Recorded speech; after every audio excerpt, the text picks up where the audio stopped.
Thank you. Thank you, thank you, thank you. Thank you. Thank you, thank you, thank you. Thank you. I rest my case. Thank you, please. Thank you. Thank you. Thank you. Thank you, thank you, thank you. Thank you. Thank you. And it's going to go to my head. Please, thank you. Jim, you know, just say one thing about what Jim has been talking about that confuses me about our Republican friends sometimes, the MAGA Republicans. No, I mean, I'm being sincere.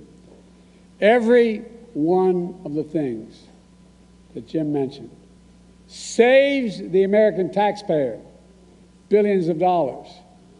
You realize if you have a prescription drug from any major drug company in America, I can take you to Toronto, Canada, London, Rome, any major capital in the world and buy the same exact drug for sometimes half the price that you get here.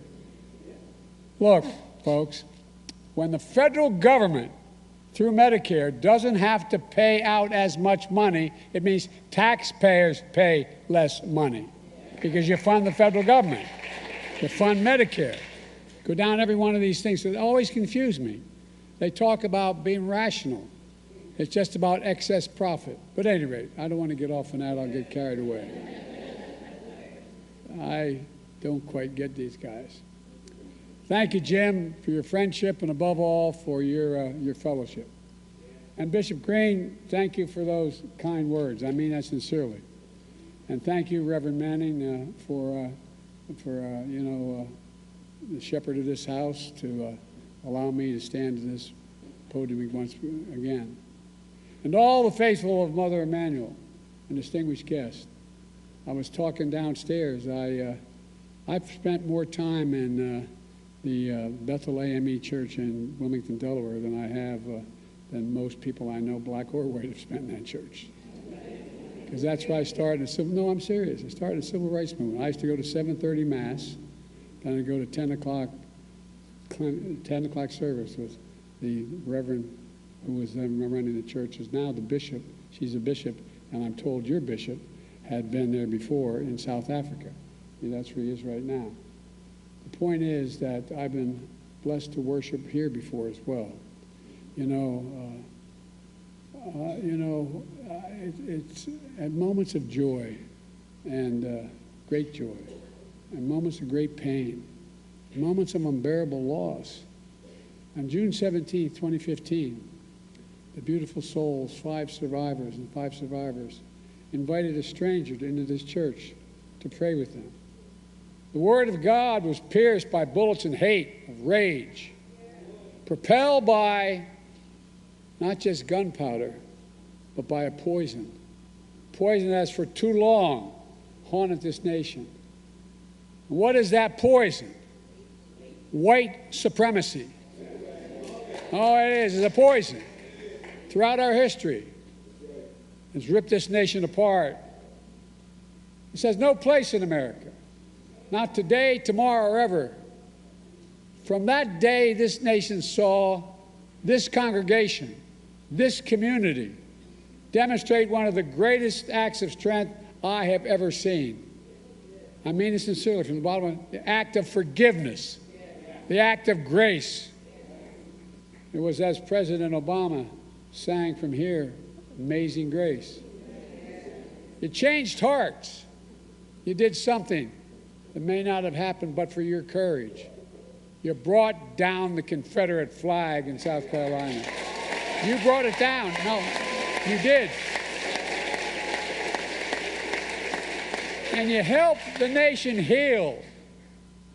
You showed what America can overcome, what we can be when we want to be something.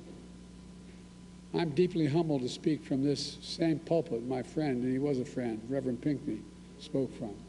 We all miss him, none more than his family in this congregation. But just as all the families of the Emanuel Nine miss the pieces of their soul that they lost that day, we also have been together at moments of unbearable loss for my family. 2 days after the service of Reverend Pinckney, my son and I, my surviving son and I, came back. My family worshiped with you. Here's Sunday service to show our solidarity. But my family also needed to be healed. We didn't even realize how badly. Just 22 days before, we had buried my son, Bo, a veteran exposed and died because of those burn pits in Iraq for a year. We were in more pain than we knew. We came here to offer comfort. We received comfort from you. No, I'm serious. As I listened in the pews, spent time with the families, visited Reverend Pinckney's office, visited the memorial for the victims outside, I grew stronger. My son, my family grew stronger. We prayed together. We grieved together. We found hope together, for real, for real. And it reminds me that through our pain, each of us must find purpose. For me, that purpose was to live a life worthy of my son, Bo, and I mean it sincerely. For you, that purpose is for the lives worthy of loved ones lost, to make them proud.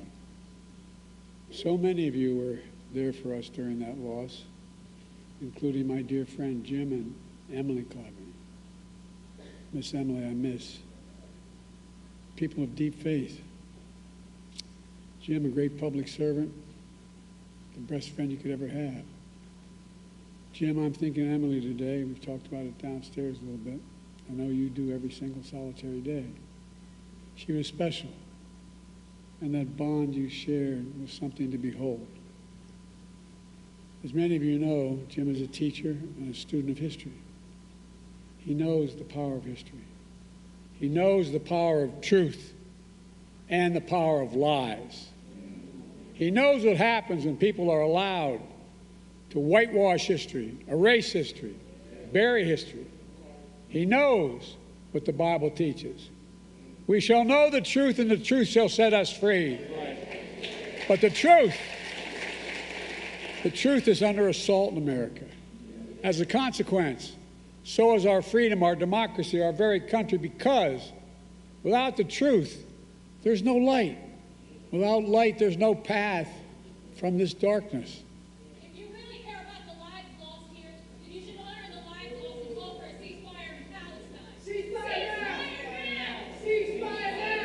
Ceasefire now! That's all right. That's all right. That's all right.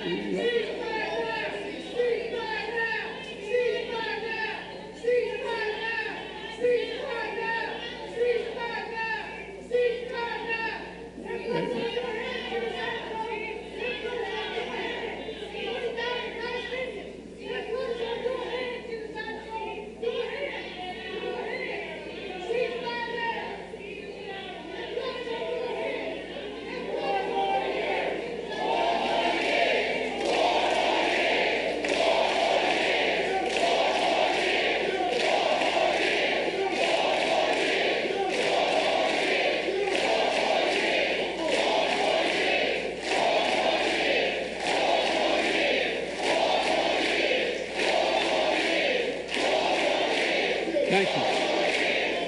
Thank you. Thank you. Look, folks, I understand their passion, and I've been quietly working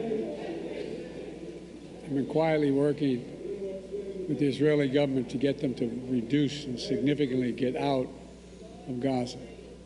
I'm using all that I can to do that.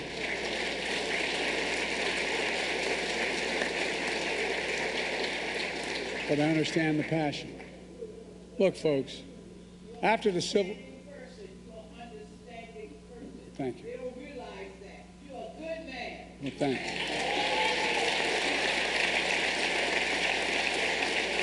Look, after the Civil War, the defeated Confederates couldn't accept the verdict of the war. They had lost.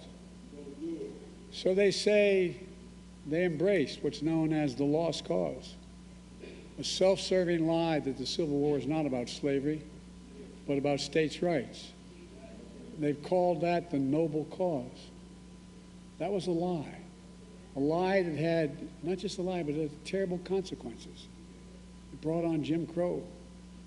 So let me be clear, for those who don't seem to know, slavery was the cause of the Civil War. There's no negotiation about that. Now we're living in an era of a second lost cause. Once again, there's some in this country trying to turn a loss into a lie which, if allowed to live, will once again bring terrible damage to this country. This time, the lie is about the 2020 election. The election which you made, your voices heard, and your power known. Just 2 days ago, we marked the 3rd anniversary of one of the darkest days in American history, January the 6th, the day in which insurrectionists stormed the United States Capitol, trying for the first time in American history to stop the peaceful transfer of power in the country. We all saw with our own eyes the truth of what happened. That violent mob was whipped up by lies from a defeated former president, smashing windows, smearing blood on statues, ransacking offices. Outside, insurrectionists erected gallows, chanting, "Hang Mike Pence." Inside, they hunted for Nancy Pelosi, chanting, "Where's Nancy?" We saw something on January 6th we'd never seen before, even during the Civil War. Insurrectionists waving Confederate flags inside the halls of Congress built by enslaved Americans. A mob attacked and called black officers, black veterans, defending the nation, those vile of racist names. And yet, an extreme movement of America, the MAGA Republicans, led by a defeated president, is trying to steal history now. They tried to steal an election, now they're trying to steal history, telling us that violent mob was, and I quote, a peaceful protest. That insurrection, those insurrectionists were, these are his words, patriots. That there was, quote, a lot of love that day. In fact, the rest of the nation and the world saw a lot of hate and violence. For hours, the defeated former president sat in the private dining room off of the Oval Office and did nothing, absolutely nothing. His actions were among the worst derelictions of duty by any president in American history. An attempt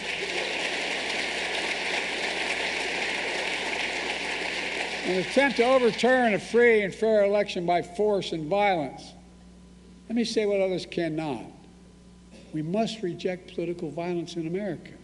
Always, not sometimes, always. It's never appropriate. The violence of January 6th was an extension of an old playbook from the threats and violence and intimidation. In Atlanta, Georgia, 2 brave black women, mother and daughter, Ruby Freeman and Shay Moss, they had their lives upended just doing their jobs. Menacing calls, death threats, forcing them to literally flee their homes. Those pushing the big lie have a conspiracy theory among conspiracy theories that outweighs them all. That there's what, but here's the fact. There's where we don't have facts. Their whole theory has no facts, has no proof, has no evidence. That's why time and again they lost in every court of law that challenged the results. 60 losses in courts of America. There's one thing they don't have. They don't have respect for the 81 million people who voted the other way, voted for my candidacy, and voted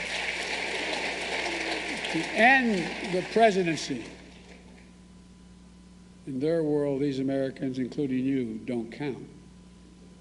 But that's not the real world. That's not democracy. That's not America. In America, we all count. In America, we witness to serve all those who, in fact, participate. And losers are taught to concede when they lose. And he's a loser.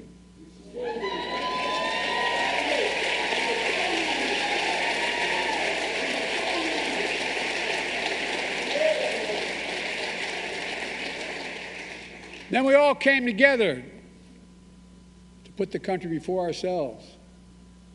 The lies that led to January 6th are part of a broader attack on the truth of America today that we all have seen before.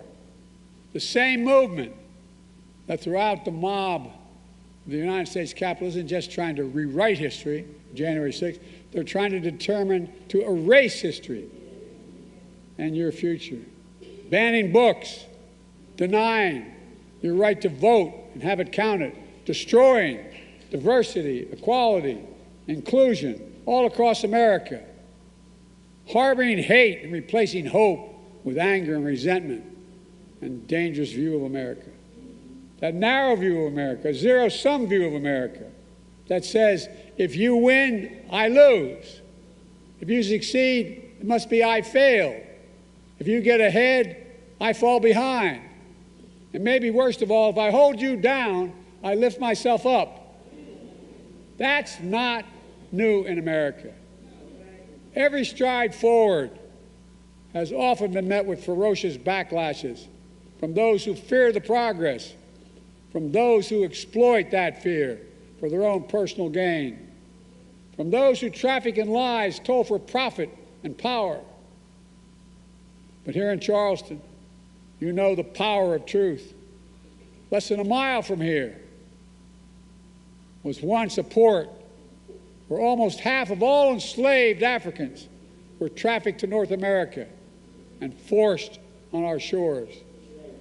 And now you have a world-class museum there to tell the truth about the original sin. And it matters. And I want to thank former Mayor Jim Riley for his leadership, who saw to it the museum was built, and for all of you who made that happen. And with your help, I made Juneteenth the first federal holiday since Dr. Martin Luther King Day.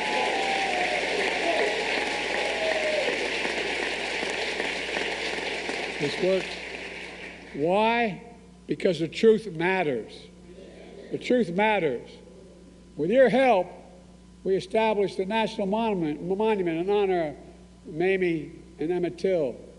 Because we heard Mrs. Till's call, the mother of a 14-year-old son who was lynched and whose body was mutilated.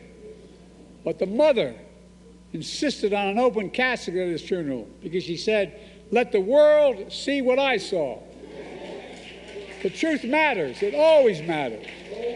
We can't just choose to learn what we want to know and not what we should know. We should know the good, the bad, the truth of who we are. That's what great nations do, and we're a great nation, the greatest of all nations. We're not perfect, but at our best, we learn from our past and we look to the future. A nation continuously striving to be a more perfect union.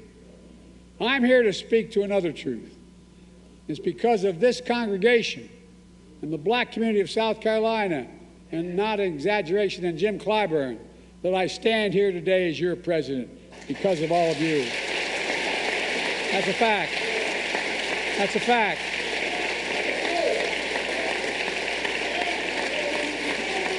And I owe you.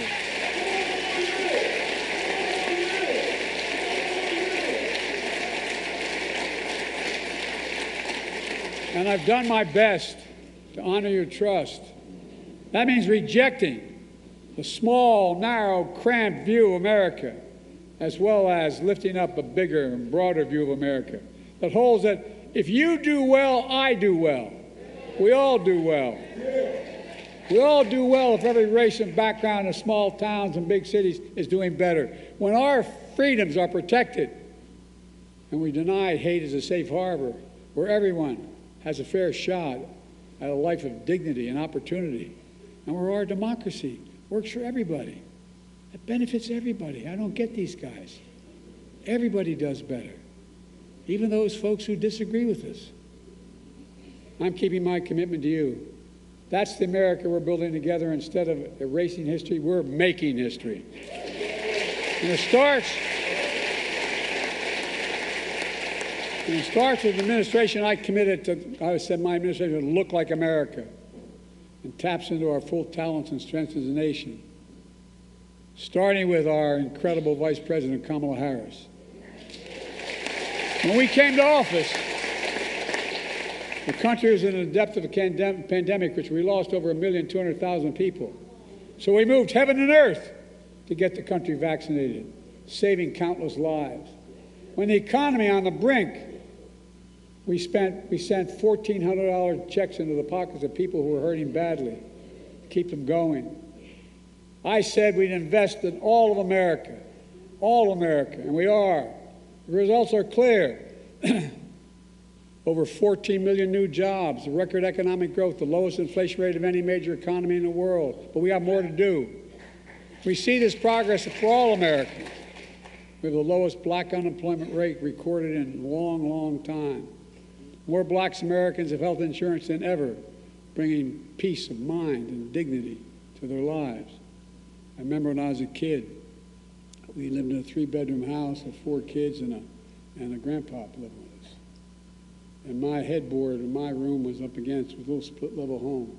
So we weren't poor. Anyway, we sure weren't worth the wealthy. And I remember really one night hearing my dad restless because the headboard was along my headboard on the other side of the wall. I asked my mom the next morning, I said, "What's the matter with Dad?" She said, "Honey, his employer just told her they're dropping health insurance." What that does is deprives a man and a woman of their dignity. How do you look at your child and say, "I can't cover you, I can't take care of you"? And now, as Jim pointed out, I won't go into it like I was going to because he said it better. Instead of about an average of $400 a month for insulin for seniors with diabetes, we're now paying $35 a month. By the way, they're still making a profit 3 times. It costs $10 to make it. I've been trying to take on, as a couple of you in the audience know, for my entire career, Big Pharma. Finally beat them. Finally.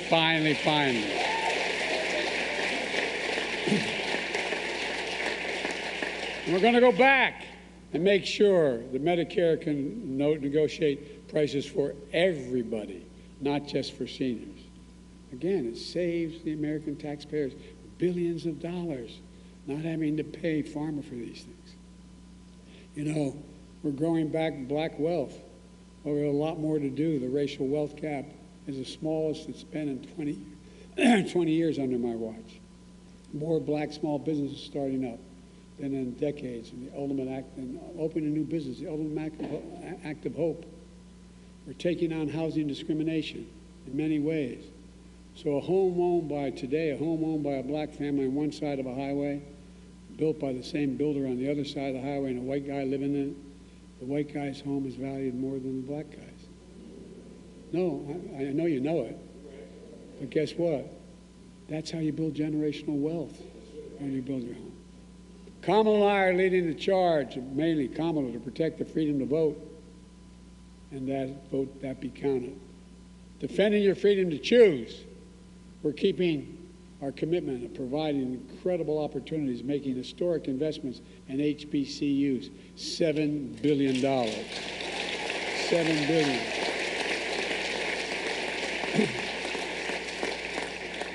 They're just as good as other universities. Just only that, they don't have the billionaire contributors.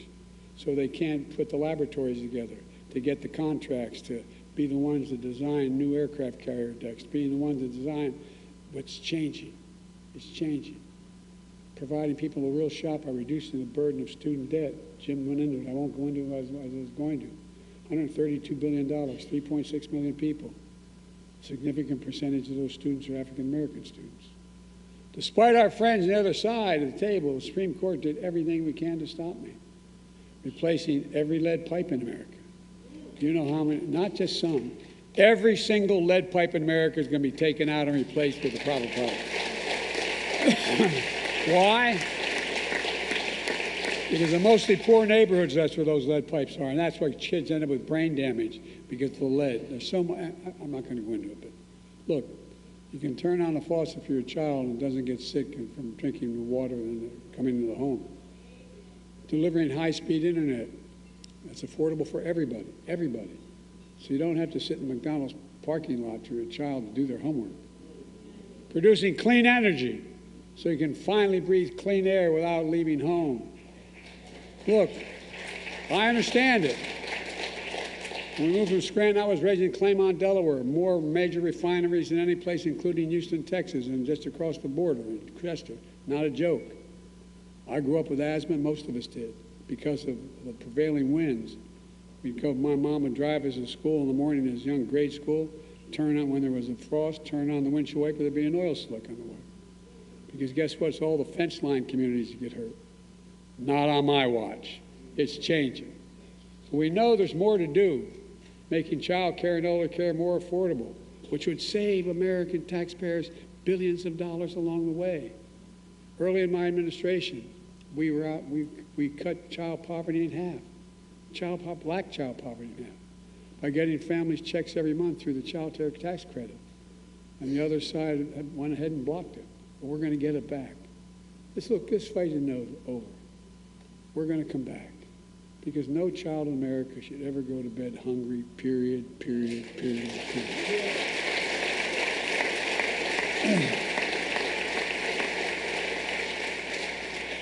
After the historic movement for justice in the summer of 2020, I signed the most significant police reform executive order in history. We didn't get the law passed, but guess what? I did it by executive order, a significant part of it. But now Congress has to step up and ask and do what I did and make it the law of the land. Just a few days ago, the defeated former president was asked about the recent shooting in Iowa. Did you hear this one? It's hard to believe. You know what his response was? All those kids dead? We have to get over it. End of quote. I promise you. We have to get over it. My response is, we have to stop it. So your children, your family, your friends can leave your home, walk the streets, go to stores, go to the grocery store, and go to church to be safe from gun violence. There's no excuse for this carnage. We have to ban assault weapons. I did it once before, and I'm going to come back again and do it. Ban high-capacity magazines. We have to pass a universal background checks. It doesn't violate the Second Amendment. It's common sense, and it saves lives. I'm determined to continue to deliver unequal justice under the law. I made a commitment to you to nominate the first black woman, and Jim's already talked about it, on the Supreme Court. And by the way, she's smarter than the rest of these guys. Oh. Her name is Ketanji Brown Jackson. But guess what? She knows what she's doing. And by the way, as Jim pointed out, more black women have been appointed to the federal circuit courts than every other president in American history is appointed. Every single solitary one counted. And we're going to keep going.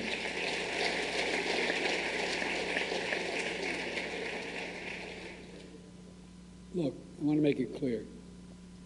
You all made this possible. Because of your voice was heard in shaping your destiny.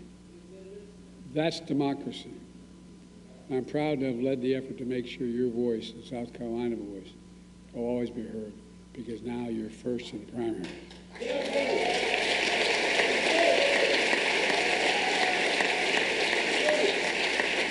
Look, our North Star as a nation is the very idea of American, an idea.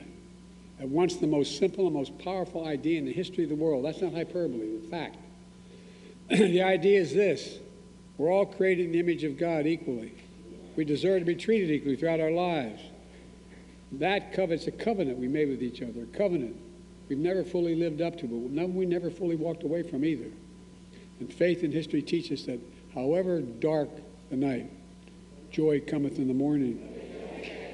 And that joy comes with commands from Scripture. Love the Lord thy God with all thy heart, all thy mind, all thy soul. And love your neighbor as thyself. Not so easy. It's hard. But in those commands is the essence of the gospel. and the essence of the American promise. And in my life, I've tried to live my faith, and I've many times failed. But I've learned, as many of you might have learned in your path as well, we're all imperfect beings. We don't know where fate will take us or when, but we can do our best to seek a life of light, hope, love, and justice, and truth. Folks, let me close with this. Denmark Vesey arrived in Charleston enslaved, one of too many from the distant shores, wrenched from on a painful journey, not to a promised land, but to a land that promised to deprive them of freedom. But even though they arrived in a land where the life and rife of pain and persecution, they still believed they had promise. And the black church kept them moving. They had faith. They found Scripture. Faith is the substance of things hoped for, evidence of things not seen. Vesey had his kind of faith. He became a carpenter and a movement leader, concerned with the least among us. That's why he helped found this very church 200 years ago, only 40 years after the Declaration of Independence. And this church, your church now, the black church, has come to symbolize the faith and this purpose, to bear witness to those who are suffering, to bring the good news of a future to come, to follow its mission, to be the light in the pathway of darkness. That's patriotism. That's patriotism. To love something so much, you make it better no matter the struggle. A patriotism that inspired generations before us to believe that in America we can do and be anything we want to be. In our time, there's still the old ghost of new garments. And we all need to rise to meet the moment. And the moment is now. Folks, my fellow Americans, this is a time of choosing. So let us choose the truth. Let us choose America. I know we can do it together, and as the gospel song sings, we've come too far from where we started. Nobody told me the road would be easy. I don't believe he brought me this far to leave me. My fellow Americans, I don't think the good Lord brought us this far to leave us behind. May God bless you all, and may God protect our troops. Thank you, thank you, thank you.